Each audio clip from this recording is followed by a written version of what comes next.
She walked into the restaurant expecting a simple meal, but the waitress refused to serve her just because of the color of her skin. What she didn't know, the woman's son owned the entire place, and karma was about to be served hot. Stay tuned for the shocking twist. I never thought a simple lunch would turn into something so humiliating. It was a warm afternoon, and I had just finished running errands.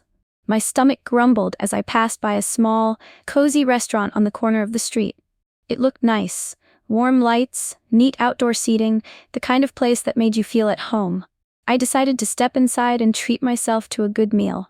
As I walked in, the smell of freshly baked bread and sizzling food filled the air.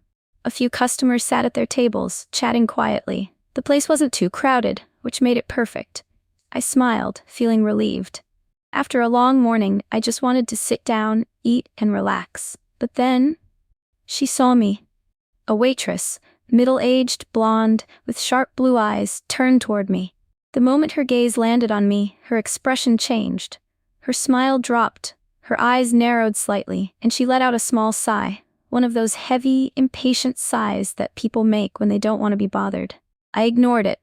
Maybe she was having a bad day. I walked up to the hostess stand, expecting her to greet me like she had greeted the other customers. But instead, she just stood there, looking at me as if I had done something wrong. "Excuse me," I said politely. "Table for one, please?" She didn't move, her lips pressed together tightly, and for a moment I thought she wouldn't say anything at all. Then, in a cold, clipped tone, she spoke. "We're full." I blinked. I glanced around. More than half the tables were empty. I looked back at her, confused. "Full?" I repeated. "Yes," she said, crossing her arms. "We don't have any open tables." I felt my stomach drop, but I kept my voice calm. "I see some empty ones right there." I gestured toward the open seats. Her jaw tightened. "They're reserved." I stared at her, trying to understand what was happening. I wasn't stupid.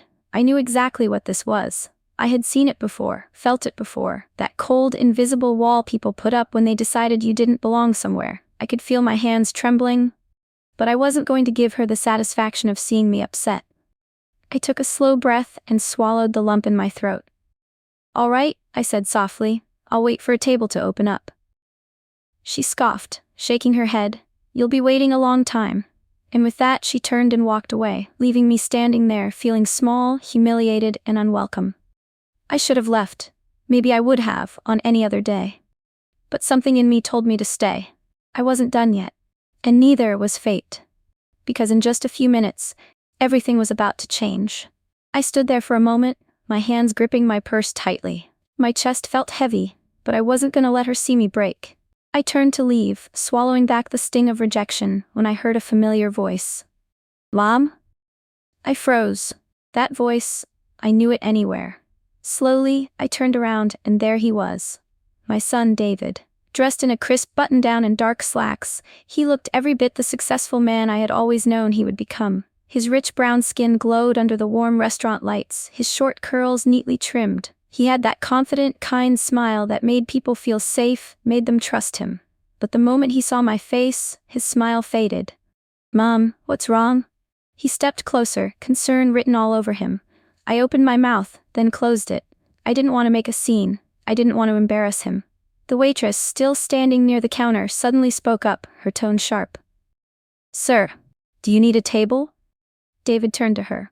"I own this place. Why are you talking to my mother like that?" Silence. For a moment she didn't move. Her face went pale, her posture stiff. She looked from me to David, her eyes wide with shock. I saw her mouth open slightly, but no words came out. I felt the shift in the room, the quiet tension spreading. Other customers had started noticing. A few turned their heads, their conversations pausing. You own this place?" she stammered. David's jaw tightened. "Yes, I do." The waitress swallowed hard. I didn't know she was your..." "You didn't know she was my mother," he interrupted, his voice calm but firm. "So what? You refuse to seat her because of how she looks? Because she's a black woman?" Her lips parted, but she had no answer. I could see the panic in her eyes now.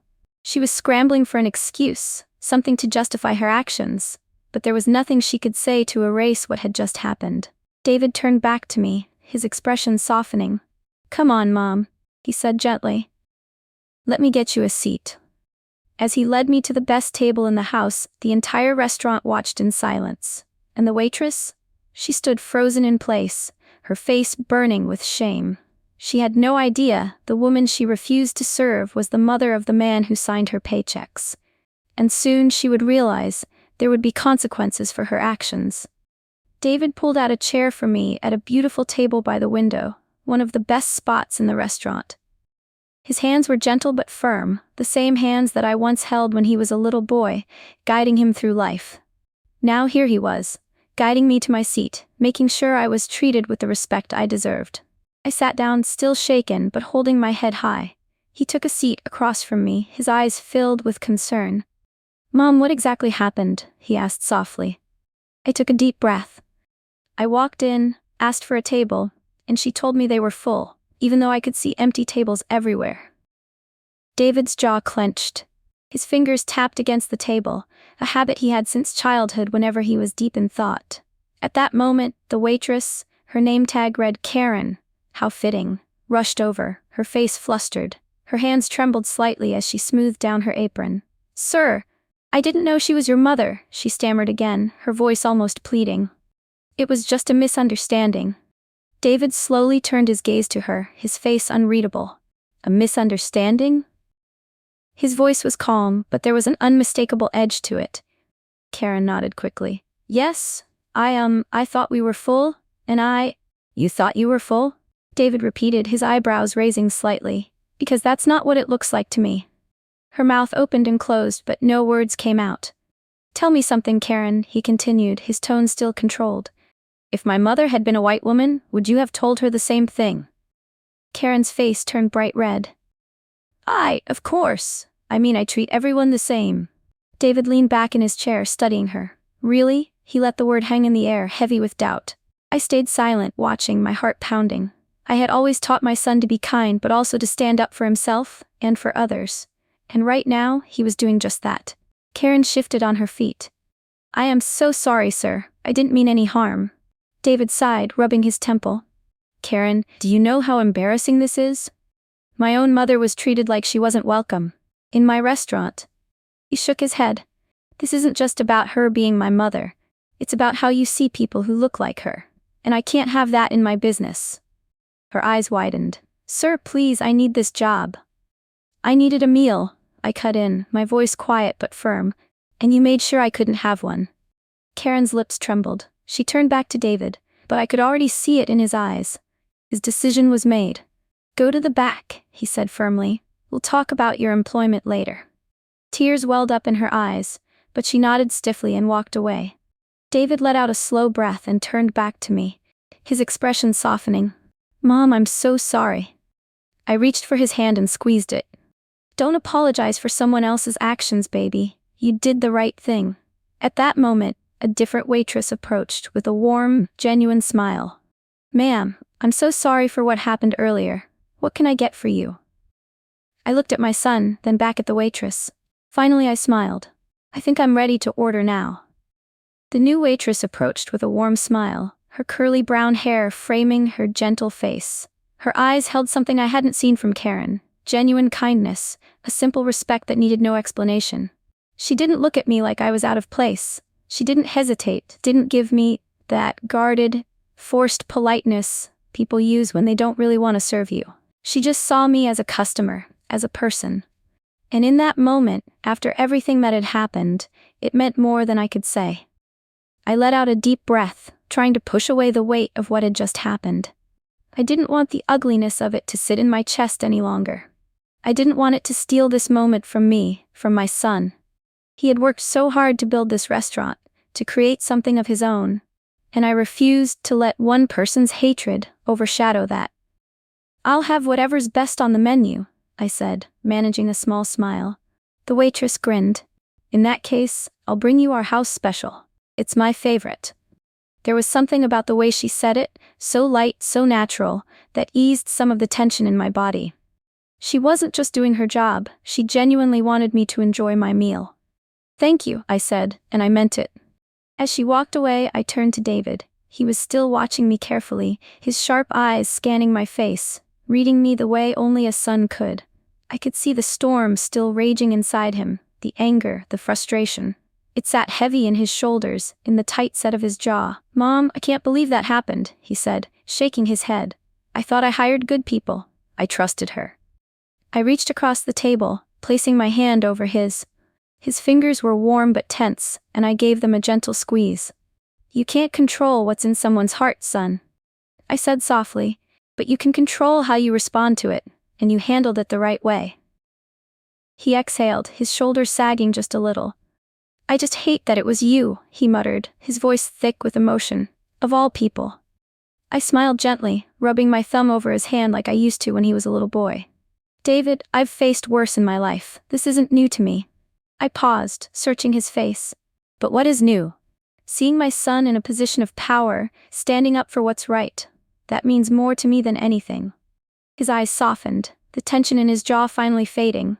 He looked at me, really looked at me, and his lips curled into a small, knowing smile. "I learned from the best," he said. At that moment the waitress returned, carefully setting a steaming plate in front of me. The rich aroma filled the air, seasoned chicken, creamy mashed potatoes, fresh vegetables sautéed to perfection. My stomach growled in response, reminding me that I hadn't eaten all day. "Here you go, ma'am," she said, her voice warm. "I really hope you enjoy it." I looked down at the plate. It was beautifully arranged, simple, yet inviting. I could see the effort, the care put into it. I picked up my fork, cutting a piece of the tender chicken, and bringing it to my mouth. The first bite was heavenly. The flavors melted together in a way that was both familiar and comforting, like something made with love. I swallowed and let out a satisfied sigh. "This," I said, looking at David, "is the best meal I've ever had." David chuckled, some of the remaining tension finally slipping away. "I'll have to let the chef know you approve." I smiled, and for the first time since stepping into this restaurant, I felt the weight of the day begin to lift. The humiliation, the anger, the sting of being treated like I didn't belong, it didn't matter now. Because in the end, dignity won. Justice won. And most importantly, my son won. As I took another bite, my eyes drifted across the restaurant. Near the kitchen, Karen stood with her arms crossed tightly, her face still red with shame. She wasn't sneering now. She wasn't looking down on me. She was just standing there, small and silent, forced to witness the very thing she had tried to deny me, belonging. I didn't wish her harm. I didn't even feel anger anymore. I just hoped she had learned something, because today, she found out that the woman she tried to turn away belonged here, and no one could take that away from me. If this story moved you, don't forget to like this video to support our content. What would you have done in this situation? Share your thoughts in the comments below. We'd love to hear from you. And if you enjoy powerful stories like this, subscribe to our channel and turn on notifications so you never miss an update. Help us spread this important message. Share this video with your friends and family. Together, we can stand up for what's right.